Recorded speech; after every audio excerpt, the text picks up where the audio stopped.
이재명 정부는 지금 대내외적으로 상당한 도전에 직면하고 있습니다. 국내 가장 큰 문제는 역시 내란 세력의 척결과 또 다양한 개혁 조치일 텐데요. 대외적으로 또 가장 큰 문제는 역시 트럼프의 관세와 투자, 안보 이슈를 둘러싼 압박일 것입니다. 지금 대내적으로 이렇게 심각한 여러 가지 도전 속에서도 이재명 정부가 어떻게 이것을 슬기롭게 헤쳐나갈지 우리 모두의 관심사요, 또 우리 모두의 고민이기도 합니다. 오늘의 초대 손님은 정치권에서 이제 소심파로 불리기도 하고요, 또 직원 정치인으로 불리는 박용진 전 더불어민주당 의원입니다. 국내의 현안과 박 의원의 정치적 비전까지 깊이 있는 대담을 나눠보겠습니다. 어서 오십시오. 안녕하십니까. 잘 지내십니까? 예, 덕분에 잘 지내고 있습니다. 예. 가장 먼저 지금 이 관봉권 띠지 문제를 좀 이야기를 나눠야 될 것 같습니다. 네. 사실 연일 국회 법사위 증인 신문이 아주 뜨겁거든요. 보면은 이제 이게 대충 이런 거 아닙니까? 서울 남부지검에서 건진 법사의 자택을 수색하면서 발권 기기 번호, 발권 담당자, 발권 날짜가 적힌 상태로 완전히 밀봉된 이 돈 뭉치가 발견됐다. 이게 이제 첫 출발이었잖아요, 그죠? 그런데 이 중에서 이 관봉권으로 돼 있었던 띠지가 한 5천만 원이 있었고 또 상업은행 띠지가 있었는데 이 띠지가 다 사라져 버렸다는 거죠. 지금의 사건에 간단하게 설명하면 그런 것이죠. 그런데 이 문제는 시중은행의 띠지나 또는 관봉권 띠지는 요것만 가지고 있으면 도대체 어디서부터 이것이 인출되었는지를 전부 알 수가 있는데 이 수사관들의 말이 서로 다르고 또 검찰 말이 서로 다르니까 누군가는 이제 거짓말을 하고 있는 셈인데 이 문제를 어떻게 보고 있습니까? 향후 전망도 좀 함께 좀 설명을 좀 해주십시오. 아니 뭐 말씀 다 하신 건데 우리 네. 저 원장님께서 다 하신 건데 그 띠지라고 하는 게 이전에도 그런 권력형 어떤 비리 의혹 사건들이 있었을 때 그 한국은행 띠지도 아니고요. 예. 발행 지점 은행 지점의 띠지 정도 가지고도 어느 은행이 발행했고 또 누구에 의해서 며칠 날 발행됐는지 기록을 역추적해서 찾아서 검찰이 그걸 공표하고 그랬던 적이 있어요. 예. 그래서 당연히 이건 대단히 중요한 증거죠. 증거물이죠. 예. 이 증거물인데 예. 자 이제 출발이 어디냐면 건진법사예요. 그러니까 저도 그렇고 네. 국회의원 2번 한 저도 그렇고 뭐 아마 우리 대부분의 우리 시청자분들도 마찬가지실 텐데 관봉권 띠지 같은 거 본 적 없잖아요. 예. 어떻게 특히 생긴 한국은행에서 나왔다는 거는 본 적이 없어요. 랩으로 쌓여 있다면서요. 네. 게다가 그러니까 그런 돈을 받아본 적도 없고 본 적도 없는데 그렇죠. 그런 게 있구나 이렇게만 생각을 하는데 그게 어디서 왔겠냐는 거예요.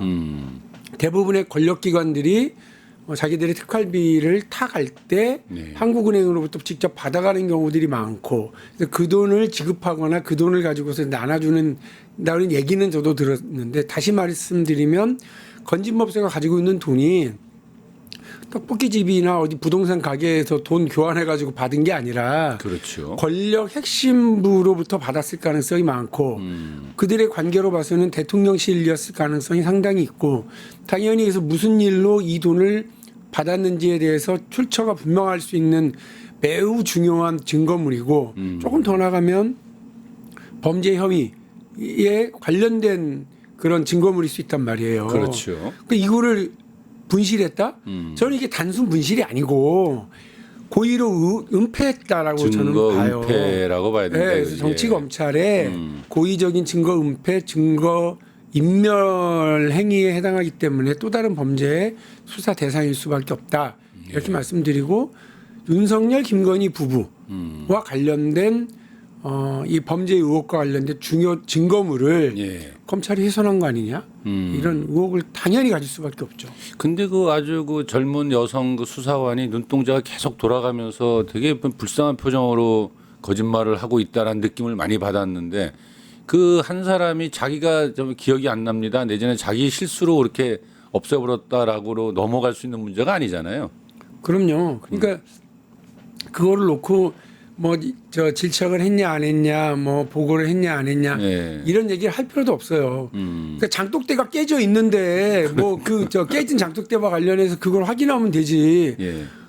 그 올라가 있었던 애들 중에 하나일 거 아니에요. 그렇죠. 그러면 그 너무 뻔한 얘기를 가지고서 국회에서 이렇게 시간을 끌어가면서 할 일인가. 이게 그냥 저는 수사 대상이고 법무부가 감찰과 수사를 지시해야 될 거라고 봐요. 근데 검사들이 지금 자신들의 문제인데 잘 수사를 하겠습니까? 아니 해야죠. 그러니까 저는 그동안 검사들에 의해서 만들어진 그 어떤 비위 행위와 관련해서는 예. 감싸고 자기들끼리 감찰하고 끝나고 이런 경우도 많았는데 예. 범죄 혐의와 관련돼서는 전혀 다른 결의 검찰에게 할 수도 있다고 보지만 저는 사실은 이 일과 관련해서는 공수처 예. 혹은 경찰 네. 등과 관련된 문제니까. 이렇게 타 수사 기관에서 수사를 맡기는 된다. 게 일단 맞다고 보고요. 예. 1차적으로는 그 법무부가 예. 감찰하고 수사 지시하고 내사 지시를 하되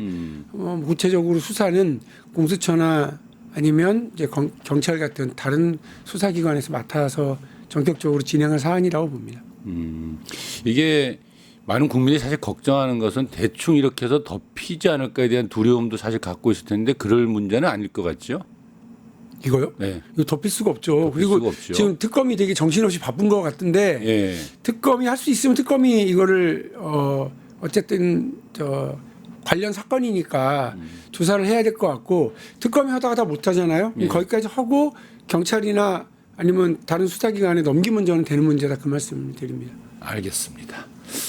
다음 질문 한번 넘어가 볼게요. 네. 사법부 개혁 문제로 넘어가야 될 것 같은데요. 지금의 사법부가 전혀 상식적이지가 않다라는 문제로부터 출발하는 것 같아요. 사실 제일 큰 문제는 이제 국민들이 2024년도 계엄군이 그 국회 침탈을 했을 때도 상당히 놀랬지만 이 국회에 의해서 합법적으로 제지당하면서 또 상당히 안도했던 것도 사실이었잖아요. 자부심도 느꼈고. 그런데 그 이후에 벌어진 일들 때문에 많이 놀랐거든요, 국민들이. 예. 그러니까 지기현의 재판부 구속 취소 결정이라든지 또 심우정 검찰총장의 즉시 항고 포기라든지 또는 그 내란 우두머리 혐의자였던 윤석열이가 느닷없이 풀려났지 않습니까? 근데 그것보다도 앞서서 조이대의 그 희대의 판결, 느닷없이 이재명 민주당 대선 후보의 선거법 파기환송심을 이례적으로 서둘러서 막 해치우려고 들었지 않습니까? 아예 못 나오게 만들려 했다라는 거잖아요. 결국은 지금 우리가 이제 이를 그 당시에 이걸 보면서 야 이게 사법부가 쿠데타를 일으켰다라는 표현을 많이 썼었는데 최근 조이대 대법원장 사퇴 여론이 상당히 높지 않습니까? 이거 어떻게 보십니까? 사법부의 개혁의 방향, 전망 이런 것들에 대한 좀 견해. 우리가 이제 가을 야구에 들어가기 직전이지 않습니까? 예. 그 야구 좋아하시죠? 야구 좋아하는 분들은 다 아시겠지만 이게 투수가요. 예. 공이 쫙 손에서 빠져나가가지고 잘못 가서 폭투가 돼서 예. 상대 타자를 맞추면 어떻게 합니까? 아, 미안한 표정을 짓고 모자를 벗어서 이렇게 인사도 그렇죠. 하고 데드볼이 됐으니까. 예, 그렇게 합니다. 근데 작심하고 던진 헤드샷은 예.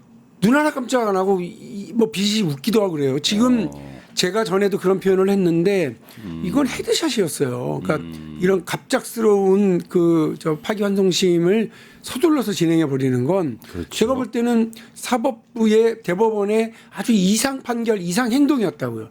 그 이상 행동에 비상 대응을 하는 수밖에 없었던 거고 그래서 저는 민주당의 대응이 과하지 않다 이렇게 말씀을 드렸던 거고 근데 웃긴 건 지금까지 이렇게 약간 뭐 미안해하는 표정이나 헤드샷을 던져놓고 네.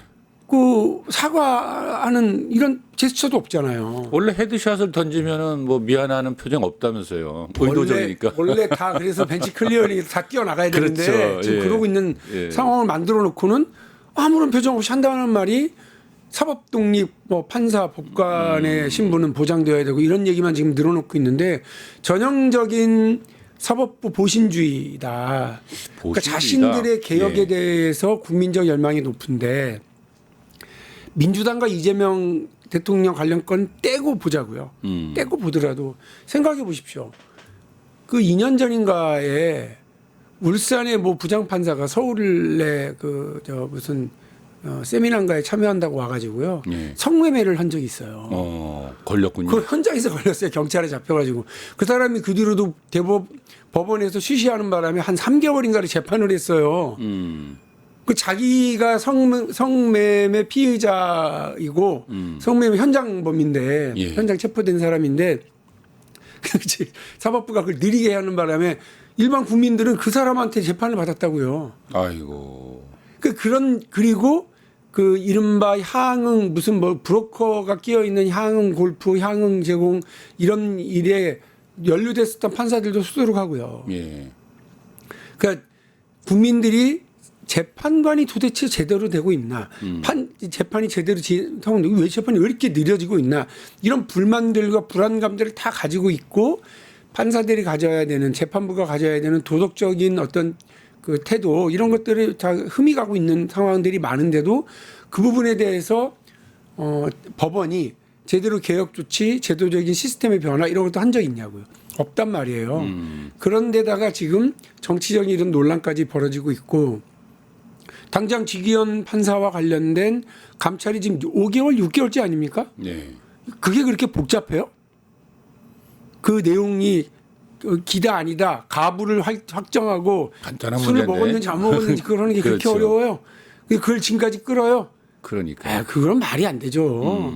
그러니까 저는 이 지금의 사법부가 조희대의 사법부가 자신들 스스로의 어떤 사법개혁과 관련해서 어떤 답을 내놔야지 우리 흔들지 마라. 우리는 독립된 재판을 진행할 거다 이렇게 얘기하는 건 사법부 독립의 뒤로 사법개혁이라고 하는 그 요구를 피해서 그 뒤로 숨는 것밖에 안 되는 거예요. 그런데 그 사법부 자체가 스스로들이 뭘 잘못했다라는 인식을 했을 경우에 자신들이 스스로 개혁안을 내놓기 마련인데 지금 예. 잘못했다는 인식이 없는 것 같거든요. 두 번 재판 그 대법원장이 우리 역사에서 두 번 쫓겨난 적이 있습니다. 예. 근데 그 두 번이 다 사실은 내부에서 들고 일어났던 거예요. 이른바 사법 파동. 근데 이게 87년 그 6월 항쟁의 어떤 그 이후에 사회가 변하니까 그 변화를 따라가자라고 하는 젊은 판사들이 당신 저기 전두환이 임명한 사람 아니야. 당신 노태우가 임명한 사람 아니야. 이러면서 들고 일어났고 예. 그래서 쫓겨났던 거거든요. 그러니까 저는 지금 윤석열 시대의 대법원장, 예. 윤석열 시대의 대법관들의 인식이 그 윤석열의 내란과 쿠데타를 겪었던 국민들의 인식이 못 따라가고 있는 게 너무 여실히 드러나고 있는 상황이라고 보고요. 그래서 지금 사실은 제가 아는 부장판사한테 예. 상황을 물어봤더니 부글부글하고 있는 중이었다고 하더라고요. 내부가. 네, 부글부글하고 있었는데 외부에서 이거를 막 이렇게 하면 오히려 그 이번에 좀 뭐 저는 근거가 있겠지 생각을 합니다만 지금 아직 그 확실한 히든 카드를 보여주고 있지는 않잖아요. 사자 회동설, 예. 한덕수 조희대 예. 회동설과 관련해서 김충식하고 예. 그 부분을 내는 바람에 하고 내부에서 조금 그 불만의 표출이 좀 줄을 수밖에 없었다 이런 얘기를 하더라고요. 조희대 대법관에 대해서 아주 대법원장에서 불만을 가지고 있는 젊은 부장 판사들이. 판사가. 예. 네. 근데 그 제가 볼 때 당시에 조희대 대법원장이 그런 식으로 행동을 했다라는 건 굉장히 우리가 본다면 일종의 확신범이거든요. 그러니까 자신이 이게 대통령 선거에 개입을 하겠다는 강한 의지를 보여줬던 건데 일반적으로 얘기하는 다양한 부정이나 비리와는 다르게 내란에 적극적으로 동조한다 내지는 윤석열과 함께한다라는 강한 신념의 소유자 아니겠습니까? 지금 그거를 뭐 그런 신념을 가지고 있었는지 없었는지를 알 제가 수가 없다. 확정해서 말씀드릴 예. 수는 없지만 제가 분명히 그 이상 행동이다. 네, 이상 결과적으로는 헤드샷이었다. 네. 그러고도 뻔뻔하게 저러고 있다. 미안해하는 표정도 없다. 예. 그리고 사법개혁의 이 부분에 대해서 분출하고 있는 사법개혁 요구 내 안팎에서 있는데 거기에 대해서 제대로 응하지 않은 채로 재판은 독립되어야 된다. 이런 얘기만 지금 하고 있는 건 전형적인 보신주의일 뿐이고 그리고 지금 사법개혁의 요구에 제대로 대응할 수 있는 이른바 법원의 지도부, 네. 대법원장은 아니다. 아닌 건 이런 분명하다. 판단은 분명히 있습니다만. 그래서 이제 저희가 갖는 또 하나의 고민은 지금 내란 세력들에 대해서 계속 지금 재판이 진행되고 있는데 지금 이런 사법부에 그대로 맡겨놓고 대법까지 또 이제 3심까지 갈 건데 이 내란 세력들에 대한 이제 발본색원하는 제대로 된 재판이 가능하겠느냐 이런 좀 걱정들을 하거든요. 그래서 지금 지기현이 그런 그러니까 본인이 그런 어떤 도덕적 지위 법관으로서 품위 유지와 관련된 문제가 있지 않냐라고 하는 문제가 있으니까 그걸 빨리 답을 줘야죠. 아무 문제 없는 사람임이라고 하든지 아니면 문제가 있어서 징계를 해야 되겠구나. 그렇게 되면 재판부가 이제 바뀔 수는 있죠. 근데 그렇기 때문에 그 부분에서 빨리 답을 해라. 네. 이거고 이번에 뭐 저 부장판 3명을 더 투입하겠다 재판부에 네. 언발에 오줌 누는 거죠. 그러니까 저는 이 국민들이 갖고 있는 불안감, 네. 재판에 대한 불신, 그리고 제대로 되겠는가라고 하는 이런 의혹을 이런 부분들을 좀 씻어내기 위한 보다 적극적이고 근본적인 조치가 법원에서 있어야 된다. 그렇지 않으면 아마 국민들이 더 많이 어쨌든 정치권이 나설 것을 요구하게 될 거예요. 내란 특별재판부 같은 것들이 필요하진 않을까요? 이름이 이제 내란 전담재판부로 네. 바뀌긴 했습니다. 예, 그렇게 해서 약간 변동이 민주당에서도 있긴 한데 저는 이제 어쨌든 제가 말씀드린 것처럼 국민적 공감대 공감대가, 예. 그리고 어떤 불가피성에 대한 더 분명한 설명 그리고 그 사법부가 보이고 있는 보신주의 이 부분에 대해서 더 강력하게 공격해야 된다고 저는 봐요. 그러면서 그렇게 가야지 자칫 잘못하면 오히려 조희대 대법원장을 예. 사법 독립의 무슨 뭐 상징적인 인물로 이렇게 외압의 국권이 맞서는 사람으로 하게 되면 자칫 우리가 전략적인 어떤 실수를 범할 수도 있다 이런 생각이 듭니다. 참 어렵네요. 어렵습니다. 개혁이 정말 뭐 옛날 혁명보다 어렵다는 말이 계속 나온 것 혁명이야 같습니다. 그냥 하면 되잖아요. 기분대로. 근데 개혁은 정말 하나하나 아, 설명하고 네. 끌고 가야 되니까 어렵죠. 알겠습니다. 뭐 그 얘기를 하다 보니까 이제 완벽하게 갈라져 버린 이제 한국에 대한 이야기를 해야 될 것 같은데 이 개혁 문제가 나오면 아무래도 이제 국민의힘 이야기를 좀 해야 될 것 같거든요. 그러니까 장동혁 대표를 당 대표로 선출하면서 이제 스스로 그거의 길을 택한 것이 아니냐라는 예. 평가를 해요. 왜냐하면 그가 이제 취임 연설에서 뭐라고 얘기했냐면 우리 우파 시민들과 연대해서 이재명 정권을 끌어내리겠다 뭐 이런 표현을 했습니다. 그리고 또 온라인과 거리에서 곳곳에서 이제 극우의 준동이 계속되고 있는데요. 사실 뭐 전환기를 비롯한 극우 유튜버들도 상당히 이제 떠들고 있고요. 그런데 얼마 전에 그 대구 집회를 열었는데 거기서 아주 극명하게 이 당의 정치적 프레임이 이제 극우 선전선동과 결합하고 있는 거 아니냐라는 생각이 들게 하더란 말이죠. 그들이 외쳤던 구호를 보면 스탑 더 스틸, 그러니까 뭐 도둑질했다라는 것이고 대통령 선거에서 그리고 이제 부정 선거를 했다, 사형에 처하자 막 이런 구호들이 여과 없이 나오고 또 윤어게인이 계속 나와요 보니까. 그런데 거기서 장동혁 당대표는 어떤 요소냐면 인민 독재의 암흑이 다가왔다 뭐 이런 또 얘기를 하고 어떻습니까? 지금 국민의힘이 장애투쟁을 강화하면서 아스팔트 극우와 손을 잡는 듯한 모양새인데 이렇게 해서 잘 되겠습니까? 제가 뭐 단적으로 말씀드리면 네. 장동혁이나 그 국힘이나 네. 지금 저 장애투쟁 네. 극우와 손잡은 장애투쟁 큰 실수하는 거다. 실수하는 거다. 예. 예. 6년 전에 황교안 그 당시 대표는요 네. 자유한국당, 자유통일당 뭐 아이가 그렇죠. 네. 이름도 잘 모르겠어요. 기억 안 나요. 그때 정광훈하고 손잡고요 광화문에 30만 동원했다 뭐 이렇게 한 적이 있어요. 그랬었죠. 예. 실제로요. 부정선거 얘기도 하고. 어마어마하게. 예. 그리고 뭐 삭발투쟁, 예. 맞아요. 청와대 앞에서 천막투쟁, 예. 농성, 단식, 삭발, 네. 대규모 장애투쟁 다 했잖아요. 할 거 다 했죠. 그리고 폭삭 망했잖아요. 그 결과는 폭망이었다고 총선에서. 예. 그 지금 그 양반 어디 갔는지도 아무도 모르고 관심도 없는 인물이 됐죠. 예. 그리고 그때 원내대표였던 나경원은 계속 빠루 경원, 빠루 나경원 이런 맞아요. 얘기를 따라다닐 정도로 예. 그러고 있단 말이에요. 큰 실수하는 거다. 이게 첫 번째고요.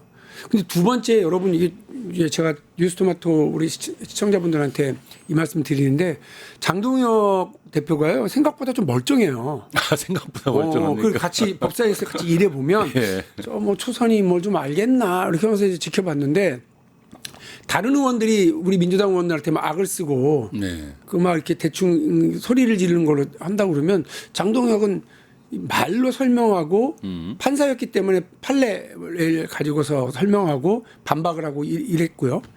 또 여러분 이 판사 출신이었군요. 예. 장동혁이 예. 민주당 후보로 출마하려고 그랬었습니다. 아. 대전에서 예. 그런 시도도 했었고요. 예. 그리고 마지막 거기가 광주 법원에서 네. 판사를 하면서 전두환 사건 판결도 하고 그랬어요. 아, 그랬어요. 예. 자, 우리 생각보다 멀쩡하다. 어. 그 조사는 왜 저러지? 이제 이게 되잖아요. 왜 그럴까요? 저는 무슨 걱정을 하느냐면 예. 장동혁이 선거를 김문수를 이기기 위한 내부 선거 캠페인이었다. 우파와 손을 잡는 건. 전환길과 손을 쳐러가는 건. 지금 그쪽 우파 유튜버들은 배신당했다. 장동혁한테 속았다. 지금 그러고 있는 중이에요. 아, 지금요? 예. 그리고요. 그 김도읍을 정책위 의장으로 최고위원으로 앉혔잖아요. 예. 그거 보통 일이 아닙니다. 그 사람이 그 김도읍이라고 하는 분이 중도 외연 확장을 주장하는 사람이에요. 그렇군요. 예, 그러니까 국민의힘 안에서도 나름 중도 외연 확장 이런 걸 얘기하고 있는 사람이고요.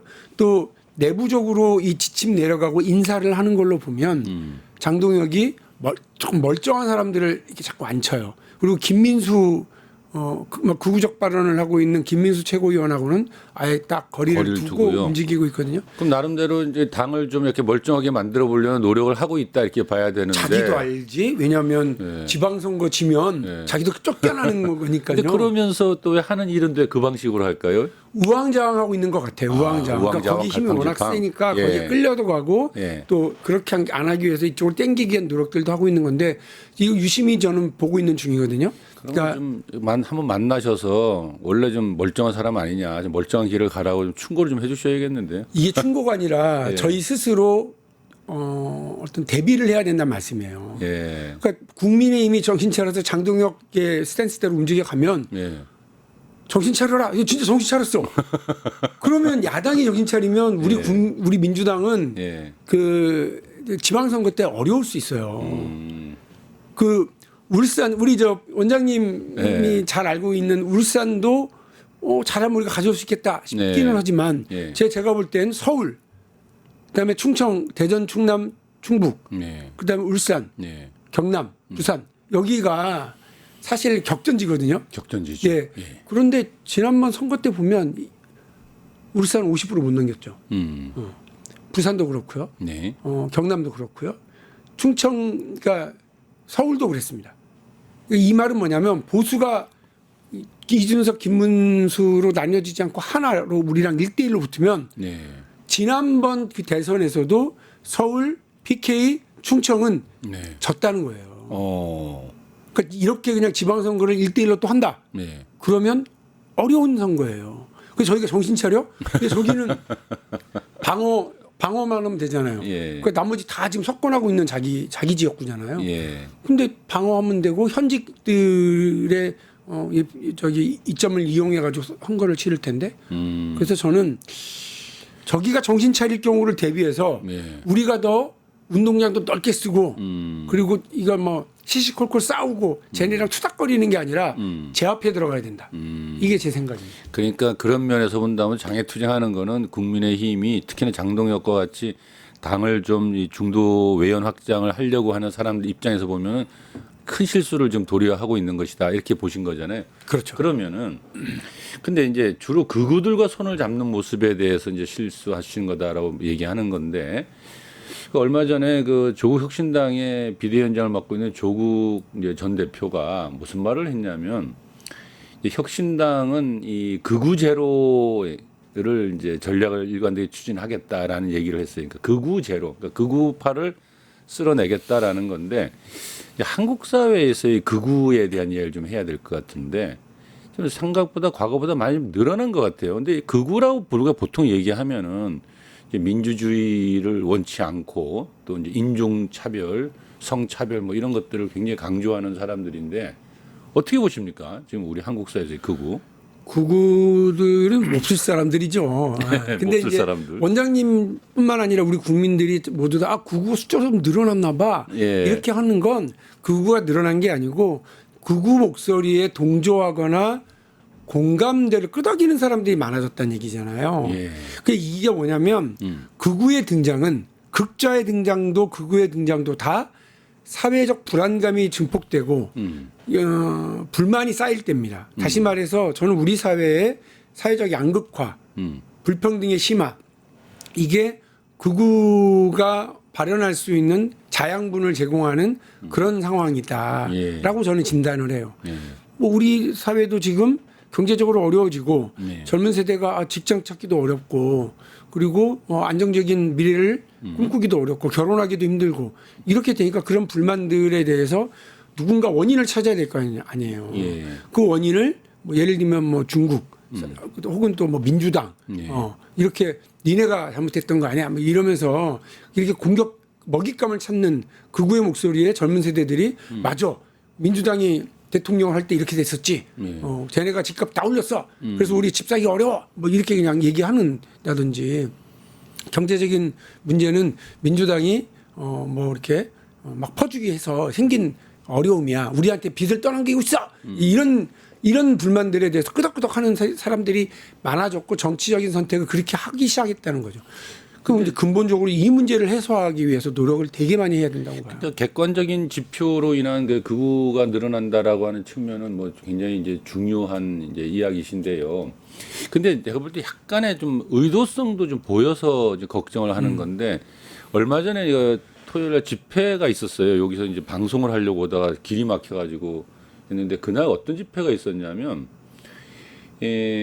한 손에 성조기, 한 손에 찰리 커크의 사진을 들고 있는 사람들이 많이 모여 있었어요.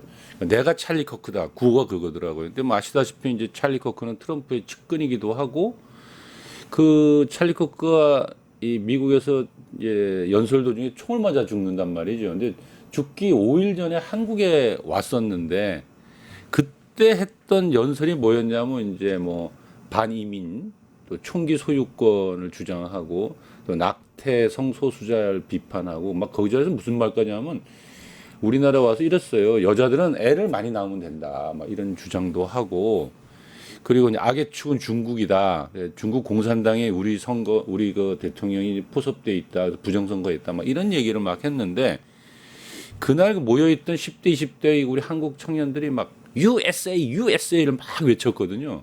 이제 그걸 보면서 우리나라의 이 극우라고 하는 것이 미국에서 벌어지고 있는 그 극우들 마가 그룹을 중심으로 이렇게 좀 연동돼서 동지현상을 한미 보이죠. 극우 동맹을 좀 만들고 있는 거 아니냐 뭐 이런 것에 대한 걱정을 좀 가져봤거든요. 그 실제로요 우리와 미국의 극우가 동조하는 그런 흐름이 만들어지는 것뿐만이 아니라 그 트럼피즘이라고 하는 네. 그래서 뭐 저 유럽에서도 헝가리 총리 또 이제 뭐 남미에서도 그 트럼피즘을 표방하는 정치 리더들과 정치 세력들이 계속 등장하고 있거든요. 그거 심각하게 봐야 될 문제입니다. 그러니까 이게 단순히 한 나라에서 국지적으로만 벌어지고 있는 현상이 아니라 세계적으로 벌어지고 있는 일이라는 걸 위기 있게 봐야 되고 트럼프주의자들이 미국의 실권을 쥐고 있잖아요. 네. 그래서 그거를 국제적인 흐름으로 만들어 가려고 해요. 나치즘과 파시즘이 그래서 이탈리아와 일본의 궁극주의, 그러니까 이탈리아의 파시즘과 일본의 궁극주의가 같이 삼국 동맹을 맺어가지고 전 세계를 전쟁으로 몰아가는 역할을 했잖아요. 예. 정권을 잡고 그렇게 전쟁에 전면적으로 뛰어든 세력뿐만 아니라 오스트리아하고 독일하고 합병할 때에도 오스트리아 내부의 나치주의자들이 히틀러주의자들이 그 내부를 붕괴시키면서 그렇게 된 거거든요. 그러니까 곳곳에 있어요, 곳곳에. 그러니까 유의해야 된다고 하는 말씀에 저는 100% 공감하고요. 근데 어쨌든 저는 한국에서는 이 부분을 끌어내려고 한다면 소수화시켜내려고 해야 된다고 한다면 지금 이재명 정부가 하고 있는 어떤 사회적인 불평등과 불만, 불안 이런 것들을 해소하기 위한 노력들, 경제적인 안정, 그거가 생길 수 있는 토양을 없애는 문제에 없애야 되는 게 가장 중요하다고 봅니다.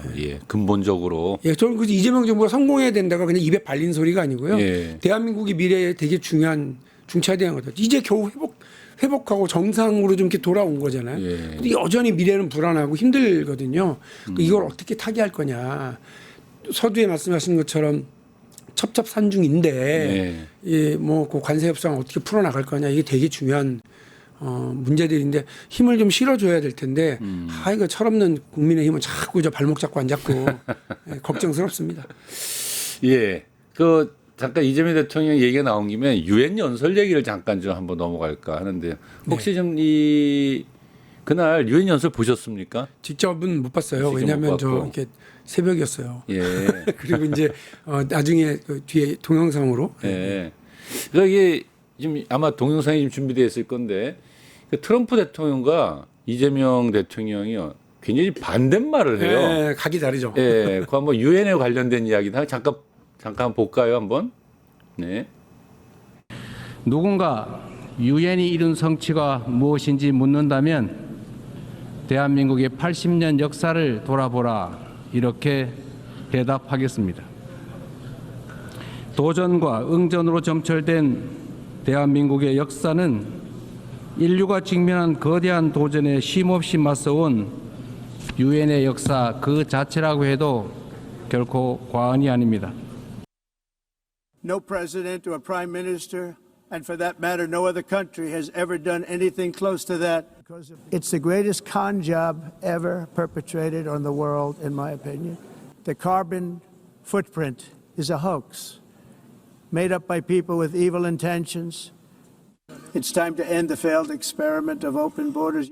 Your countries are going to hell. 네. 저기 보면은 트럼프 대통령은 유엔이 필요 없다라는 얘기를 주로 해요. 그러니까 미국이 유엔에 할 일을 다 대신 해주고 있다 이런 얘기를 하고 기후 협약은 역대급 사기다 이런 얘기를 하고 오로지 중국을 위한 것이다 이렇게 표현하고요. 더 황당한 건 미국의 불법 이민을 하게 되면 다 감옥 갈 거다. 그래서 이번에 우리 쇠사슬 묶었던 얘기를 애둘러서 올바른 일을 했다라는 표현도 했고요. 그러면서 이제 오로지 유엔이 준 것은 고장난 에스컬레이터와 프랑프트뿐이다 이제 이런 표현도 썼습니다. 고장 났더라고요. 근데 이재명 대통령은 뭐라고 했냐면 대한민국 역사는 유엔의 역사 그 자체다. 그러니까 유엔이 설립된 해 식민지배에서 해방됐고 유엔의 도움으로 전쟁의 폐허에서 국가 정상을 유지했고 또 유엔의 도움으로 민주주의를 꽃피웠다. 그래서 대한민국은 그 자체로 유엔 존재 가치를 증명한 나라다 하면서 유엔의 존엄이랄까요 가치를 굉장히 높이 평가하고 한쪽은 유엔 필요도 없는 곳이다라는 얘기를 나눴단 말이죠. 이렇게 두 대통령 연설의 차이 이거 한번 비교하고 넘어가야 될 것 같아요. 뭐 제가 그 두 분의 연설에 대해서 이렇게 평할 수 있는 뭐 그런 지식 같은 건 없습니다만 실제로 미국은 꽤 오래 전부터 유엔에 대한 불만을 토로해 왔거든요. 그래서 이 다자 이런 회의 이런 자리에 보면 미국이 자기도 한 표잖아요. 자기도 한 표 뭐 저 120이 바깥에 있는 나라들도 어디 뭐 저 예. 제3세계 어떤 나라도 경제적인 이런 이제 영향이 없는 나라도 한 표. 이렇게 되니까 너무 짜증이 나는 거죠. 근데 실제 유엔이나 국제기구를 주도하는 건 미국이고 예. 미국이 되게 많은 기여금을 내거든요. 그렇죠. 근데 이제 그런 걸 안 내버리겠다고 하는 거고 최근에 트럼프 2기 들어서서는 국제 협력과 국을 아예 없애버렸잖아요.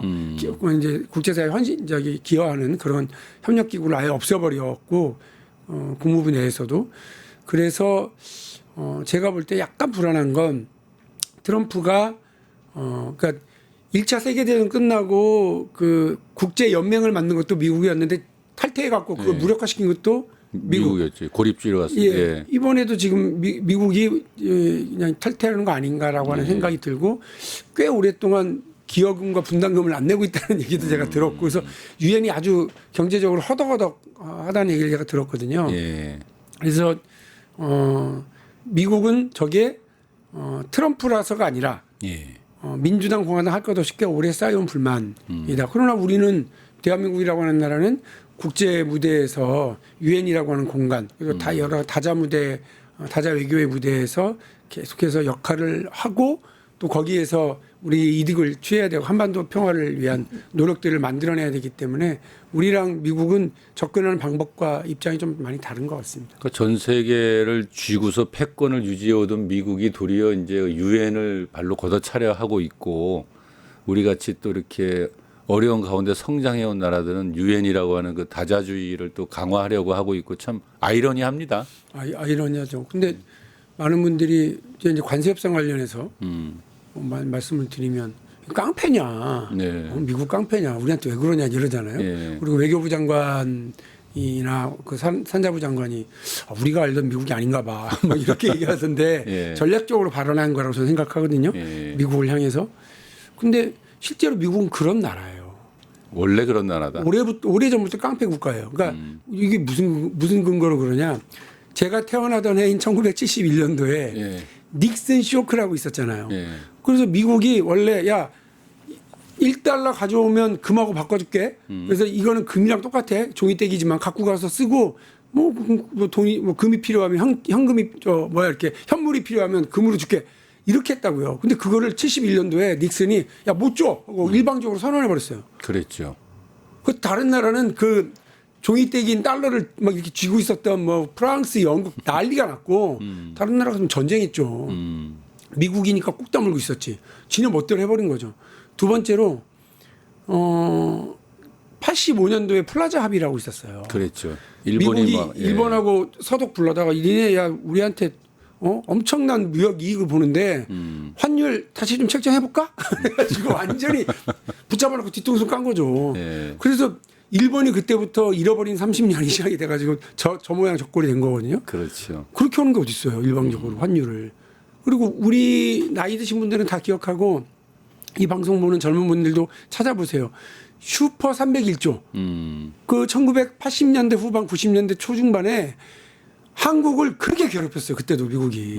그래서 우리 냉장고, TV 뭐 이런 거 할 것 없이 다 야 니네 이거 덤핑 아니야? 그래가지고 반덤핑 과세라고 뭐 슈퍼 301조 발동해가지고 그렇게 괴롭혔거든요.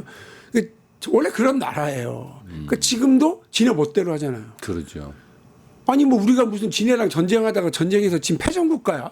그러니까. 어떻게 그렇게 아니 내가 오늘 속보를 보고서 니네가 우리한테 주기로 한 3,500억 달러는 선불이야. 무슨 선불제 협상 난 처음 보네. 그 선불이야 이렇게 얘기하는 것도 황당하잖아요. 이게 마치 2차 세계대전 끝나고 베리사유 조약 해가지고 그 독일을 거의 그냥 이렇게 그 궁지로 몰아놨던 거랑 똑같지. 이 규모가 3,500억 달러면 우리나라 외환보유국이 80%라는 거 아니에요? 보유액에? 네. 그러니까 당연히 대통령이 우리 그러면 외환 위기와 그렇게 할 수 없어. 선불로 현찰로 못 줘. 이걸 이재명 대통령이 딱 못을 박은 거잖아요. 그렇죠.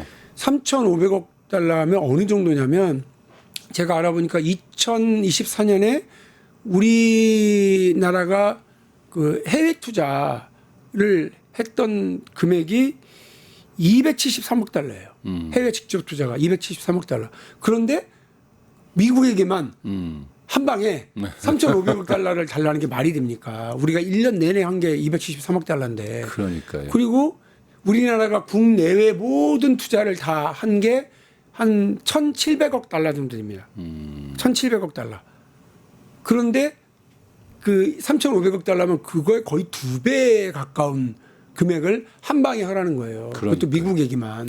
저는 이거는 받아들일 수가 받아들이기 없죠. 어려운 그러니까요. 근데 일이에요. 좀 제일 걱정스러운 건 이제 받아들이기가 힘든데 그걸 계속 압박하고 있고 또 관세를 고관세 때리겠다라고 겁을 주고 있고 또 심지어는 뭐 일본 5,500억 달러 냈는데 너희도 원래는 5,500억 받아야 된다라는 얘기도 하고 있고 좀 아주 복잡하게 얽혀 있는데 아무튼 시간이 끌고 가겠지만 이게 쉽게 타협할 수 있는 문제는 아니지 않습니까?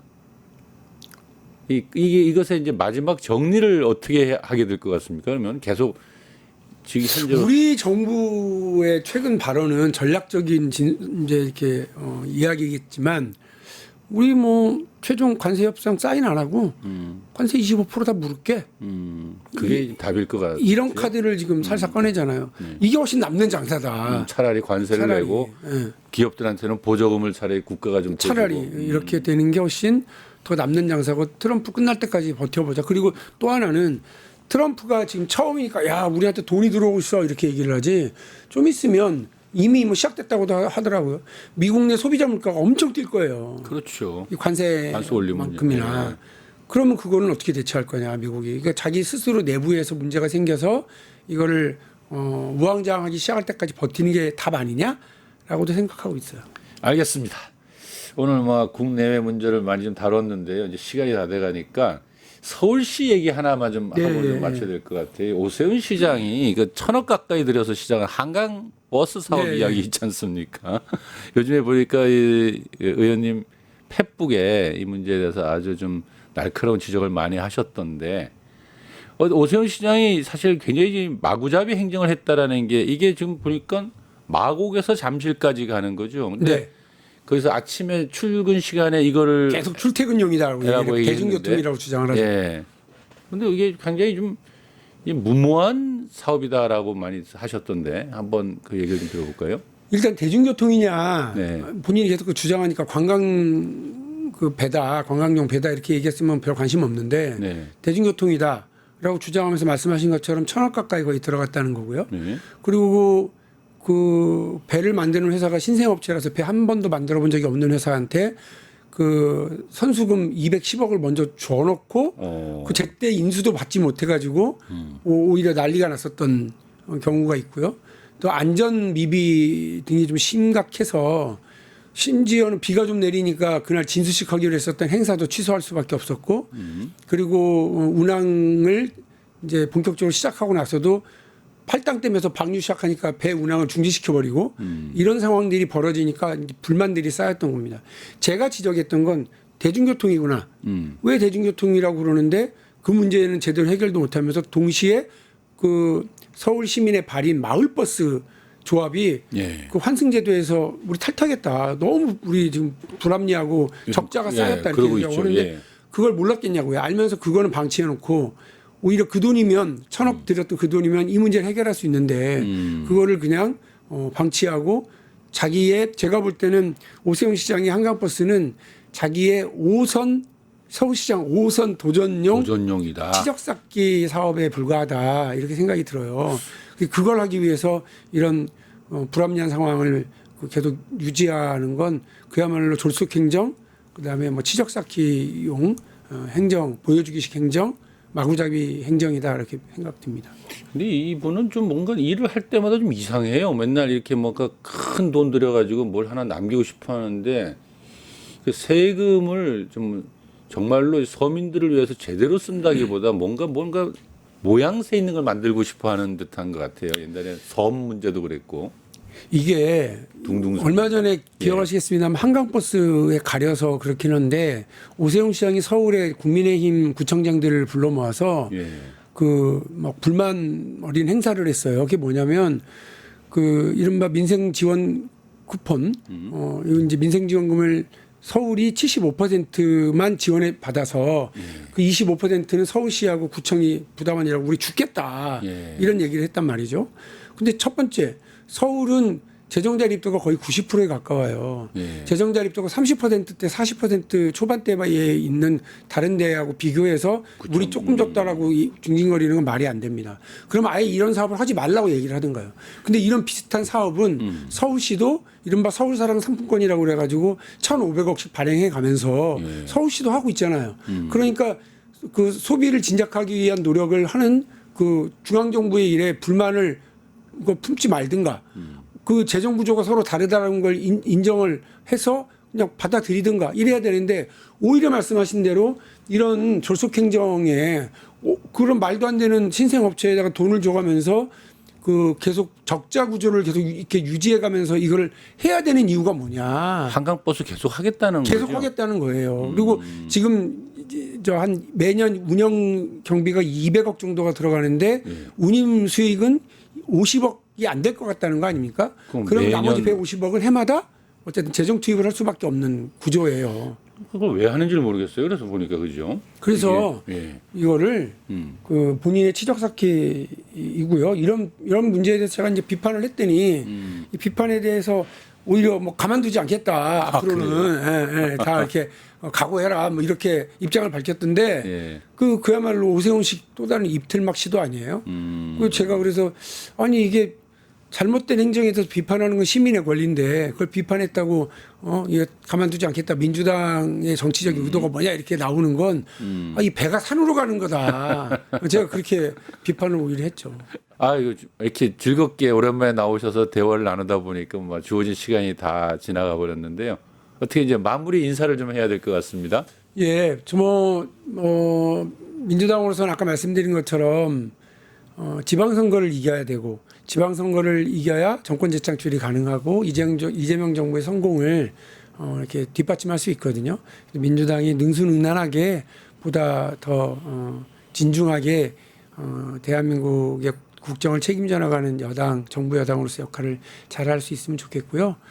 아까 잠깐 오세훈 시장 얘기를 했는데 그 오세훈 시장 2006년에 서울시장을 했으니까 20년째 서울시장을 하고 있고 예. 민주당으로서는 강금실, 한명숙, 그다음에 박영선, 송영길 누구도 이겨보지 못한 넘사벽처럼 느껴지고 있거든요. 예. 그러나 이겨야 되고 서울 탈환을 해야 이번 지방선거의 승리를 만들어낼 수 있으니까 더불어민주당이 서울에서 역량을 좀 집중시켜서 꼭 이겨야 되겠다는 생각을 하고 있는 중입니다. 예, 알겠습니다.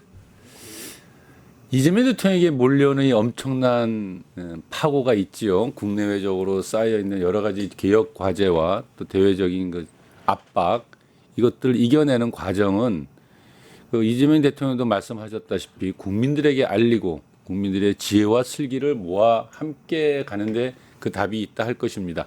함께해 주신 여러분 감사합니다. 오늘 거침없이 소신을 밝혀주신 더불어민주당 박용진 전 의원님 고맙습니다. 감사합니다. 세상을 보는 창, 세상을 여는 창, 세상을 바꾸는 창, 김창현의 창이었습니다.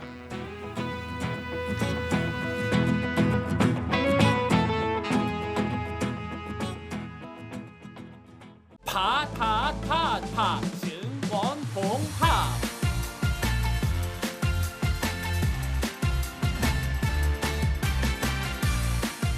이제 저녁 8시 30분 퇴근 후 퀴즈 한판 혼자 하지 마세요. 같이 해요. 매일 저녁 8시 30분 많은 참여 바랍니다.